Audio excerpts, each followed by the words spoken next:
Major support for Out to Lunch is provided by the law firm of Jones Walker.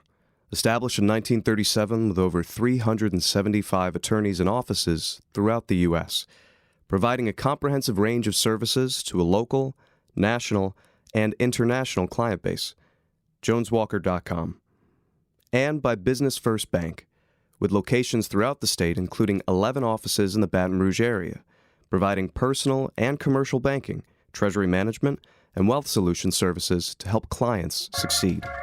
Business First Bank. Banking with greater momentum. At b1bank.com.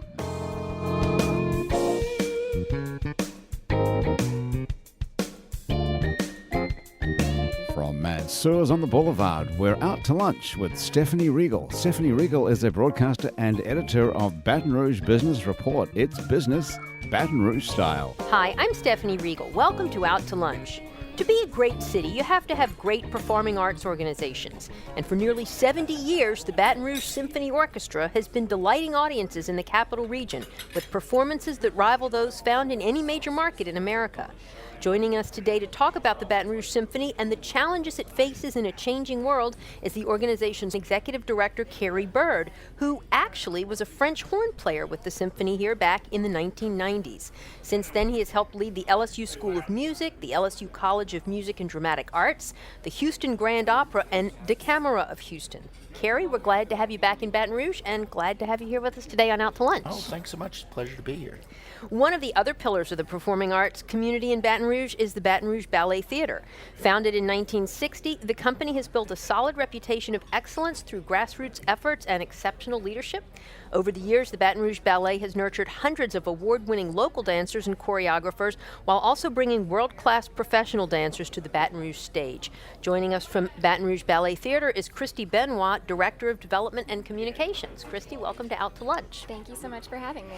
Well, I'm excited about this show. I love talking about the arts because it's so important to business and economic development as well as the fabric of the community. So I want to get into that. But Cary, first, tell us what made you come back here to Baton Rouge after being in Houston, one of the biggest cities in the country?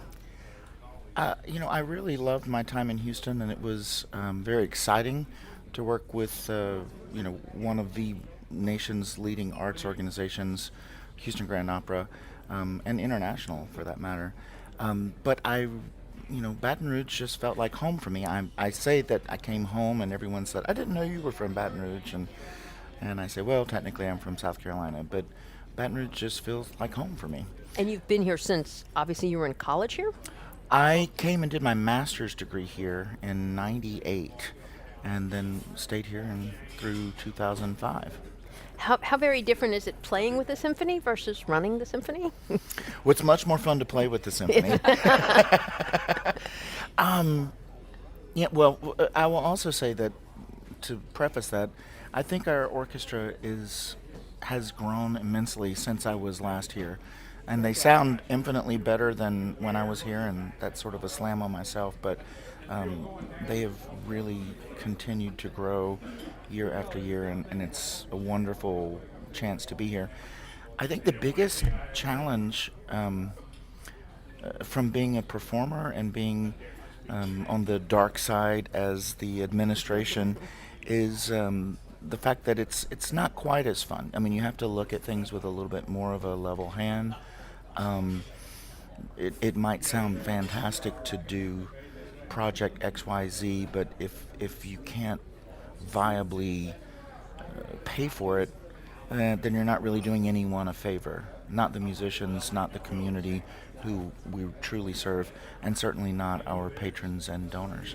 So, and I go to the symphony a good bit. I have a little boy who plays in the junior youth orchestra. Oh, wonderful. Love that organization. But when you go to the symphony, and I'm not young at all, and you look around and you feel like one of the youngest people in the audience. You really do see an aging audience. You see declining audiences as nationwide. This is a problem. How are you all trying to attract younger people, to attract more crowds? I mean, how do you generate an interest in classical music today? Ever since I've been involved in the performing arts, that has been a statement that's happened over and over. Oh, the audience is getting older, or no one's interested. And I agree and I disagree. There's been a big push to get 30-year-olds, 40-year-olds to come to the concerts. And when we were in one of our board meetings, I said, well, there's a problem with this. I said, 30-year-olds and 40-year-olds all generally have something that's about this high, and that's if you can't see, it's about 3.5 feet. It's children, and so to have all of our concerts on a Thursday night at 7:30, it's very, very difficult to get homework done and dressed up to go out and feed them and have lunches ready. And so, for example, this year we made a very conscious effort to move our Family Pop series to Fridays and Saturdays and Sundays moving forward. So from this point moving forward, you'll find that there are concerts that are available when you don't have school the next day. And it's making a huge difference. That's excellent. Christy, tell us about the ballet. I would imagine it faces a similar set of challenges, and that you all also are looking at ways to make it more user-friendly for audiences. Yes, we always hear that phrase as well, our graying audience. But we do, a big part of our mission is actually to expose new audiences to dance, and a big part of that is younger audiences. And we have a lot of programs, our outreach programs, that are really targeted at developing this passion for the arts and just exposure to dance and to live theater and all that can be in children.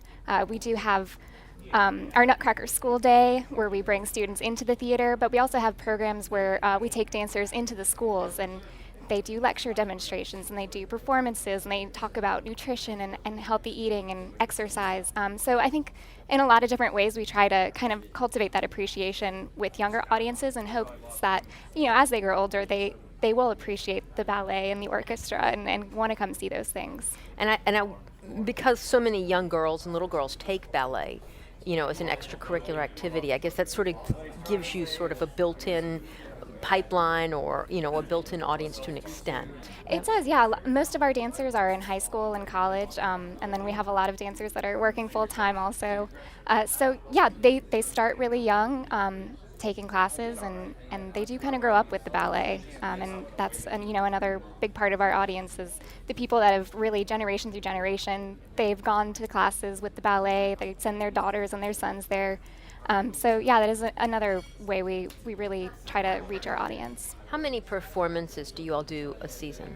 Well, we typically have 3 major shows, so we'll always bring in a performing guest company in the fall, and that'll be touring companies from New York, from Chicago, and a lot of times they're really internationally famous companies, so that's always really exciting to have these big professional artists in Baton Rouge. But then in the spring we also do a show that's more geared towards our local talent, and it's either a full-length classical ballet, or we'll do a modern mixed bill piece with different choreographers. And then, of course, every December we always have the Nutcracker, A Tale from the Bayou, and we have several performances. That one's always packed. No problems getting audiences into the River Center for that performance. Yes, the Nutcracker is probably our biggest fundraiser, if you will, of the year. It's the most popular, and we're always excited that we get so many people in there to see live theater and see ballet. And it really helps us to do a lot of what we do the rest of the year as well. Sure. Well, Cary and Christy, I want to bring in another guest who's going to join this conversation, and I know she has plenty to add. She's Leanne Clement, General Director of Opera Louisiane, which is less than a decade old. The opera company was founded just in 2007, but in that short time has hired hundreds of local artists to perform in such favorites as the Magic Flute, Madame Butterfly, and I believe y'all have done the Barber of Seville. You have a Gilbert and Sullivan coming up this season.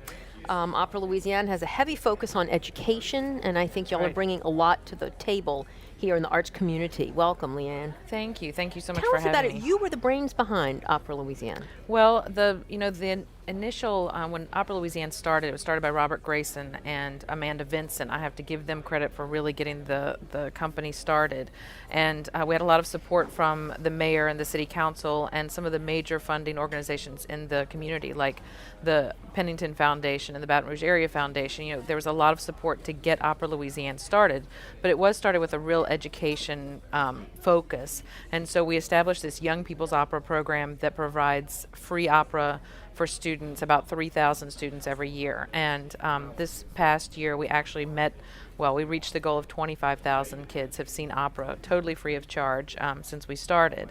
And so that's one of our big focuses, but we bring in major performers from around the country and around the world. We do auditions every year, and we bring in those people to perform in our programs, as well as using the local talent, as you mentioned. We think it's really important to highlight, we're Opera Louisiane. We focus on Louisiana's talent.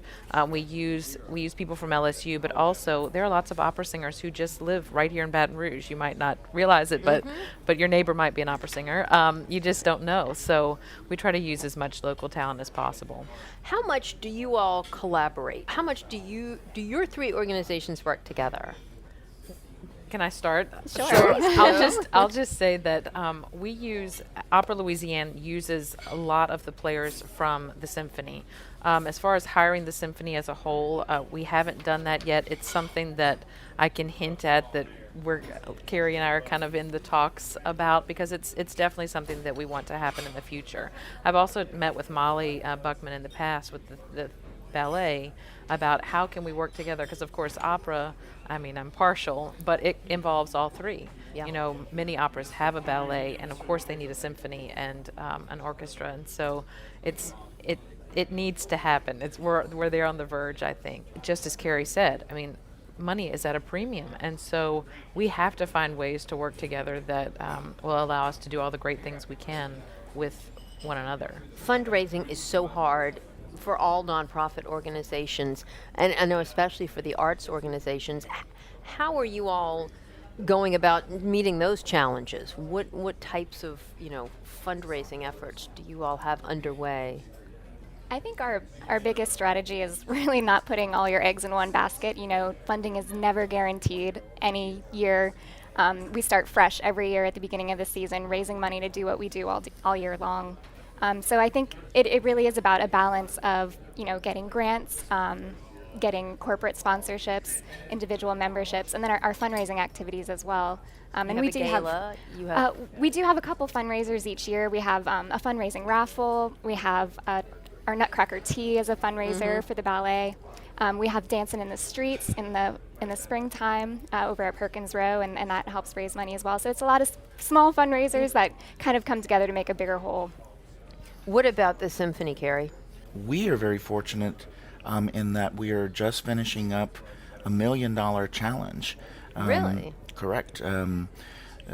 We approached the Pennington Foundation, the Irene W. and C.B. Pennington Foundation, not the Pennington Biomedical Foundation, last year with an opportunity to really put the symphony on sound footing moving forward.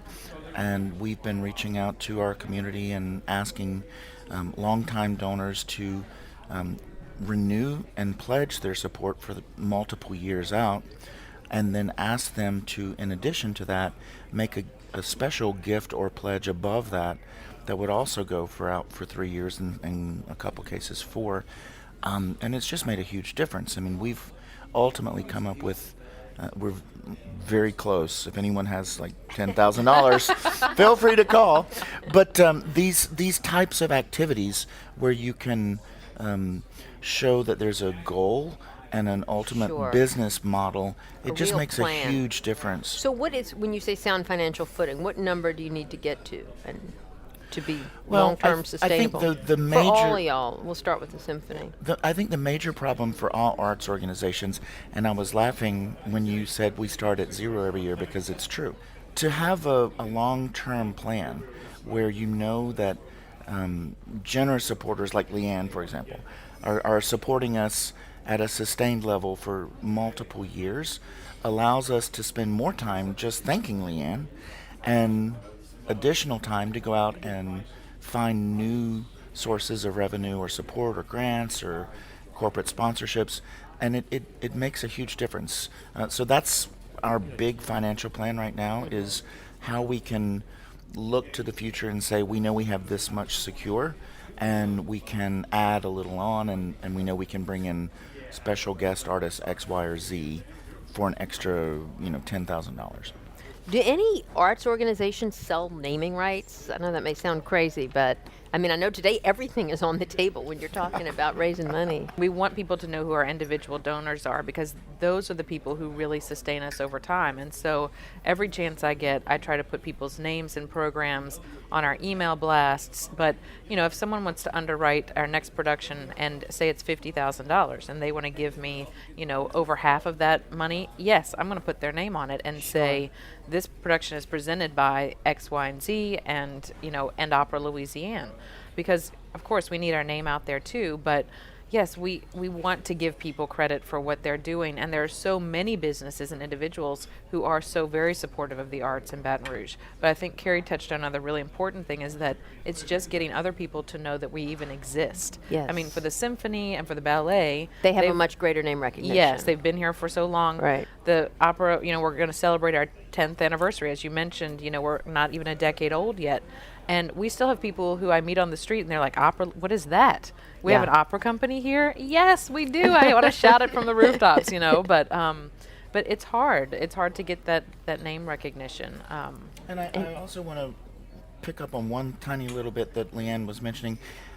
When it comes to getting support from businesses or foundations or even like the National Endowment for the Arts, one of the really critical things is how many people are giving you money and not just buying tickets. And it doesn't matter if you give us $20 or $20,000. They want to know that there's a broad support for what you're doing, because it makes sense that, oh, look, there's 1,000 people that are giving to this organization. Of course we want to support Yes. it, in addition to the tens of thousands that might buy tickets.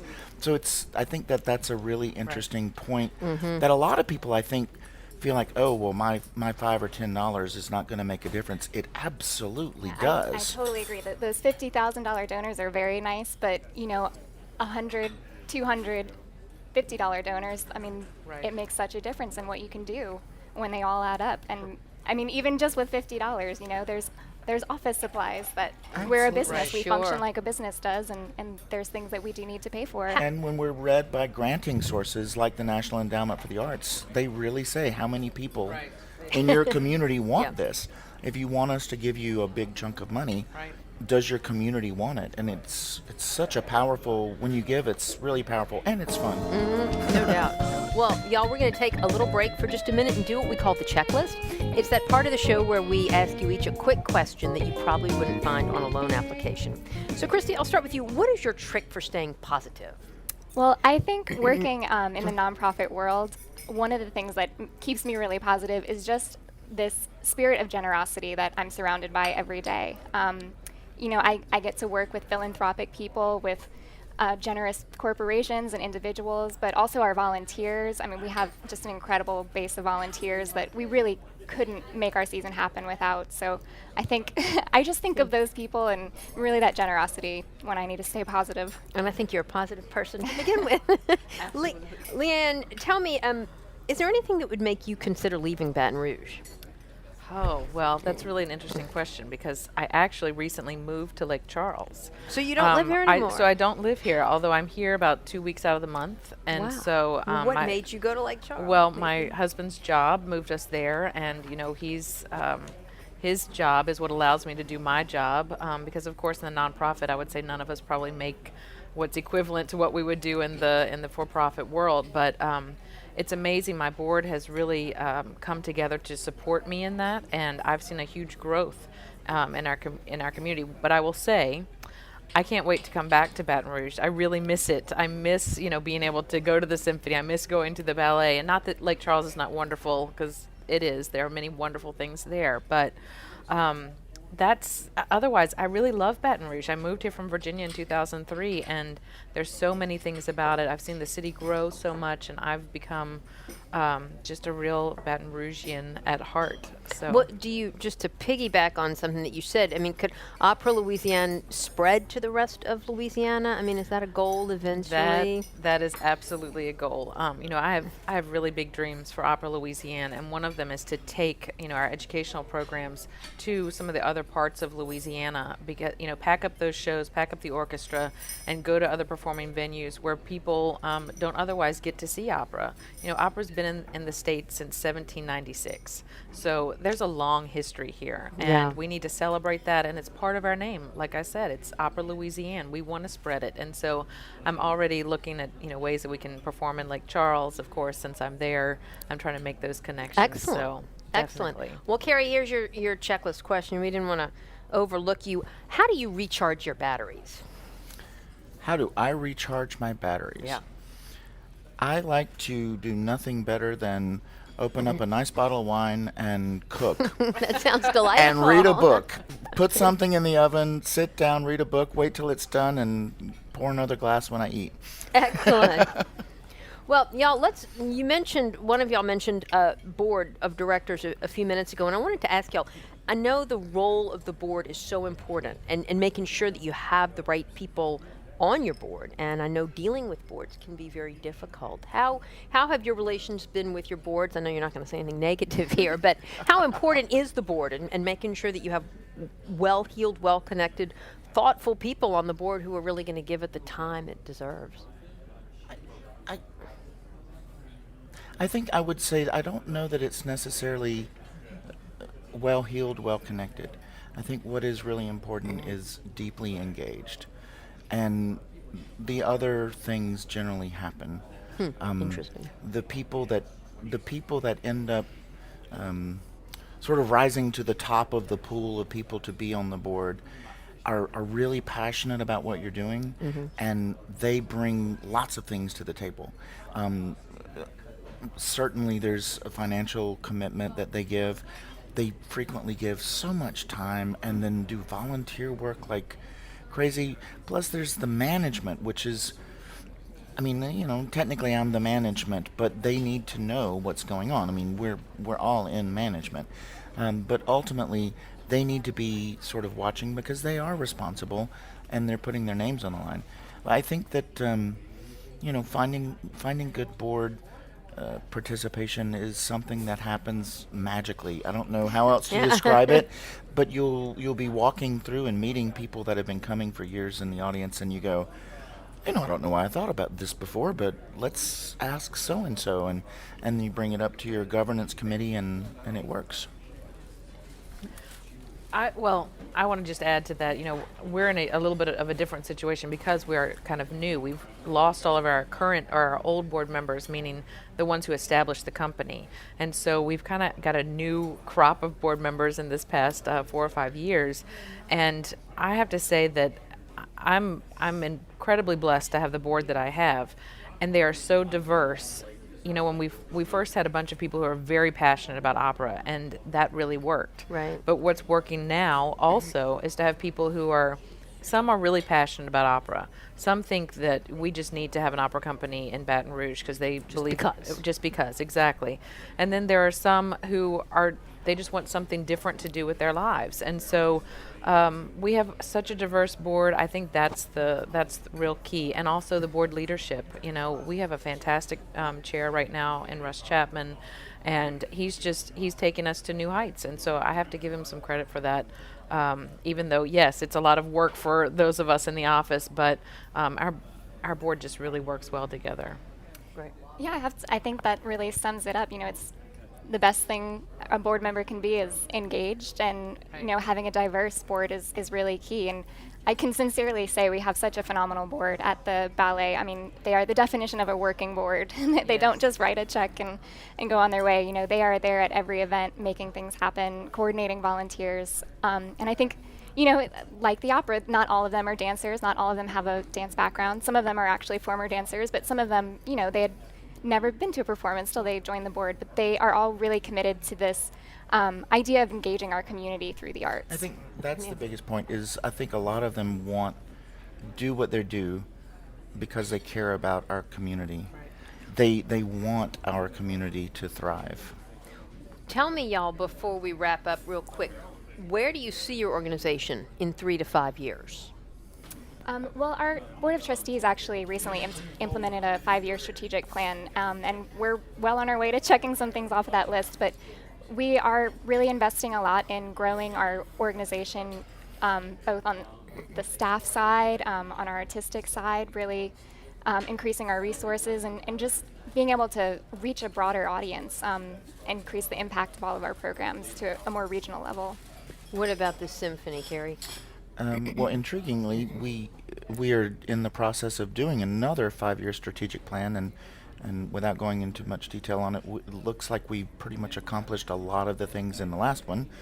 That's great. I think that our major goals right now are to continue to engage different segments of our community in new and innovative ways, and just to continually let everyone know we're here for you. It doesn't matter if you think you like classical music. Trust me, I promise you will.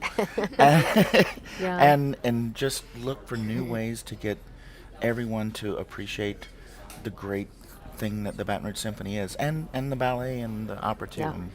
And what about Opera Louisiane? Will you be in Lake Charles in 5 years? No, I will be back. At least that's the plan. And I hope that when I come back, we'll be on the verge of, increasing our young people's opera program so that we're serving, more like 5,000 kids a year. We're back at the River Center where we have a little more space to fit those kids.